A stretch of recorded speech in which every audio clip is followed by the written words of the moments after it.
Coming up on Mountain News this morning, a Powell County woman dies after her clothes catch fire, why officials say open flames can be more dangerous than you think. And a teenager dies following softball tryouts in southern Kentucky. Dedicated to Eastern and Southern Kentucky, this is WYMT Mountain News This Morning. Welcome to Mountain News This Morning. I'm Neely Green here with you on this Wednesday, February 18th. The time is now 5:31, and let's check in with meteorologist Megan Desmond for a look at your forecast this morning.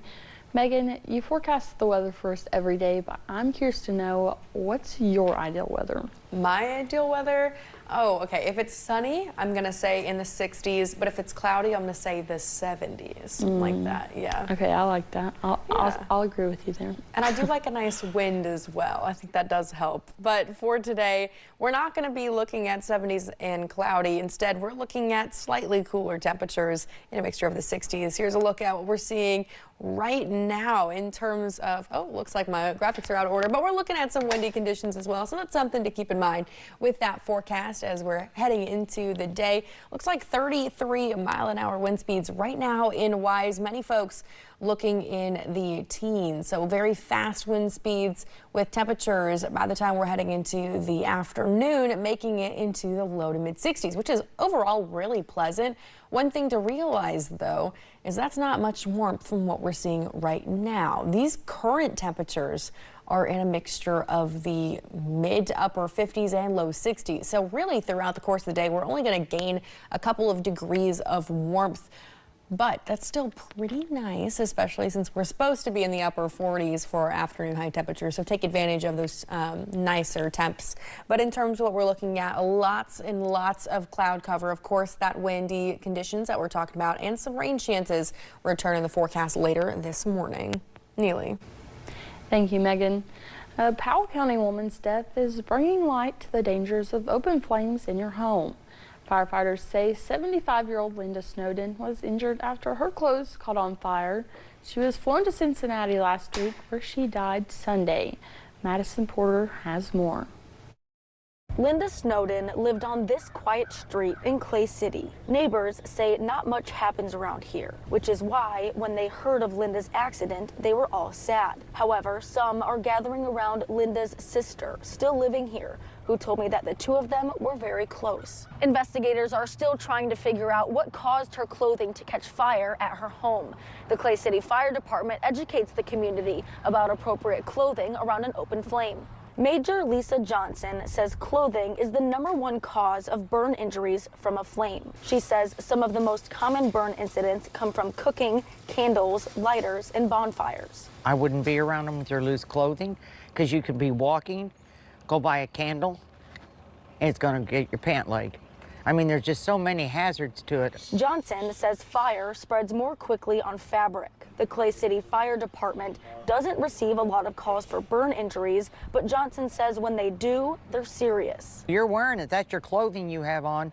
That's why a lot of times when we go in, like forest fires and that, you'll see them tucking their pants. She also warns people of spraying too much cologne or hairspray before being near an open flame. She says you have to be alert, even in your own home. Little stuff like that, lighters, I mean, combustible things. In Clay City, Madison Porter, WKYT. Major Lisa Johnson says firefighters visit the schools in town to start fire education early. A house fire killed 3 people in Leslie County Friday night, but a teenager managed to escape and survive. 15-year-old Cicely Begley is now without her 50-year-old mother, J.D.Anna Begley, 56-year-old aunt, Lisa Markham, and 84-year-old grandmother, June Nance. Now communities are coming together to support Cicely during this difficult time. Heather Gay is the principal at Mountain View Elementary, the school where June taught for several decades, and the school Cicely attended. She says everyone is feeling the loss. Everybody's experiences are a little different with whether they had Miss June as a teacher or she was a co-worker or if they taught Cicely. And it's just, they were very, very deeply rooted in our community. Many businesses and organizations are rallying around Cicely. Rudy's Bakery owner Sarah White is closing her Hazard restaurant Thursday to exclusively prepare and deliver spaghetti meals. Folks from several different counties have pre-purchased a meal, and all of those proceeds will go directly to Sicily. A Southern Kentucky teenager died suddenly as tryouts were underway for the Russell County High School softball team. According to the school's principal, 15-year-old Briley Northcutt said she was having trouble breathing, and her coaches started to help. However, the Russell County coroner says there was nothing anyone could do. She had suffered from a pulmonary embolism or a blood clot in her lung. Shock, heartbroken for our softball team, for our school, for her parents. She's a quiet student, very active in her church youth group, FFA member. Again, just starting her high school career here, but it was showing promise. She was going to be one of our success stories. Doctors say pulmonary embolisms are rare in someone as young as Briley, and they are hard to diagnose. A Lexington couple is getting help from neighbors they've never met. Roy and Lena Campbell lost everything after a fire destroyed their home at the start of January, and the community has rallied behind them. Yesterday, Leestown Coffee House donated 20% of its sales to the Campbells, even though owner Thomas Ward has never met the couple. I don't really have to know them. I want to help my neighbors. We are a community-first business, and the Campbells are in the community, so we would love to support them. One supporter, Diana Browning, organized the fundraisers. She called local businesses near the Masterton Station neighborhood and asked them to help. People continue to remember the life of civil rights activist Jesse Jackson. While his impact is felt nationwide, it can also be seen here in Kentucky, where several local leaders say they're walking a path Jackson helped pave for them. For Richmond Mayor Robert Blythe, who is also a pastor, he says Jackson's evangelism is what he admired. Jesse Jackson made it plain that there is no social gospel, there's just the gospel. And the gospel is intended for those who are oppressed, downtrodden, and so on. And that's the message that he proclaimed even outside the pulpit. Lexington's NAACP President Whit Whittaker says Jackson opened the eyes of young black men like him, noting that there is space for African Americans in politics.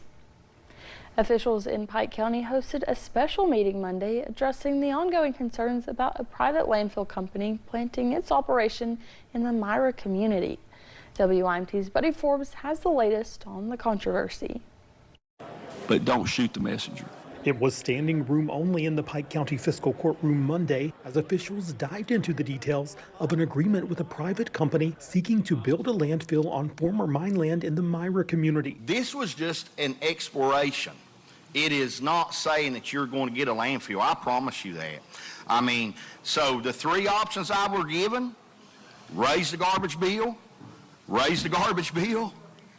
or maybe cut the garbage bill in half and create 50 jobs. Judge Executive Ray Jones spoke to the crowd, saying the county has been working to address its failing landfill since 2019, dealing with a situation inherited by leaders past. Not one administration put one penny aside to either expand the current landfill or to close it. He says the county worked to find a potential company to expand the current landfill. Not one company, out of state or local, bid on the landfill. Nobody's willing to do the project. Now that cost for expansion is estimated at more than $18 million. So Jones says the county looked at its options, which came down to the costly expansion, which would mean a large increase in taxes for taxpayers, shutting down the landfill and paying $6 million in closing costs before finding another place to haul county trash, or partnering with a private company. The only reason that we even looked at this is it's the only way to keep your garbage bills from skyrocketing. He says USA Waste and Recycling was the only company to respond to the county's request, and they also own the bonds for the former Tico mine land in the Myra community. So that is where the landfill discussion began. While public comment was not allowed in the special meeting, he addressed some of the popular concerns like the anger about possibly having out-of-state trash brought to a landfill by the new company. Jones says the current landfill has always been open to 18 counties throughout 3 different states. I mean, we hear people say we don't want out-of-state garbage, but the simple fact of the matter is out-of-state garbage has been coming into our landfill for 34 years. He also shared the PowerPoint presentation from the company, which he says is the document that was discussed during the January 29th executive session before the court approved the host community agreement. But as the meeting continued, community members became more vocal. I'm the only county judge you've had that's had the guts to tell you the truth. At the end of the day, your landfill's filling up. At the landfill, your landfill's filling up. And eventually the court took a break and folks filed out of the courtroom, many calling for a public forum to allow each person to speak their mind. Those people came to this meeting and nobody could say a word. I don't get that. I don't even understand that. What was the purpose of the meeting? Just to give us an hour speech? You know, or explain like we're stupid that we didn't know what we're there for? Officials say any public meetings of that magnitude would be up to the leaders who are in charge if the project moves forward. In Pike County, Buddy Forbes, WYMT Mountain News. The next regularly scheduled Pike County Fiscal Court meeting is on the calendar for March 3rd at 5:30 p.m. Kentucky Power filed an application with the Kentucky Public Service Commission for approval to construct a new cooling tower at the Mitchell plant in West Virginia. Officials say it will help ensure the plant is available to serve customers now and in the future. Kentucky Power will invest more than $95 million to rebuild the cooling tower. It would result in an increase in monthly bills, possibly as early as next year. It was a great day for horse racing fans as tickets for Keeneland's spring meet in Lexington went on sale yesterday morning.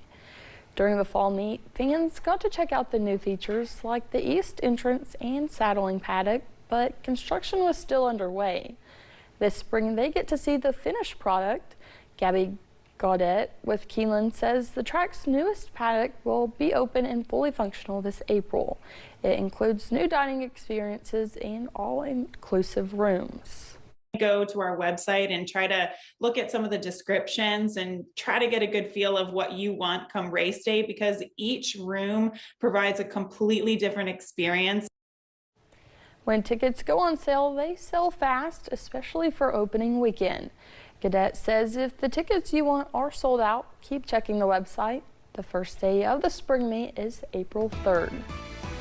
Bad Bunny's Super Bowl halftime performance is making a mark on Spain. That and more in a look of today's Eye on Entertainment. And we're watching rain chances today and storm chances tomorrow.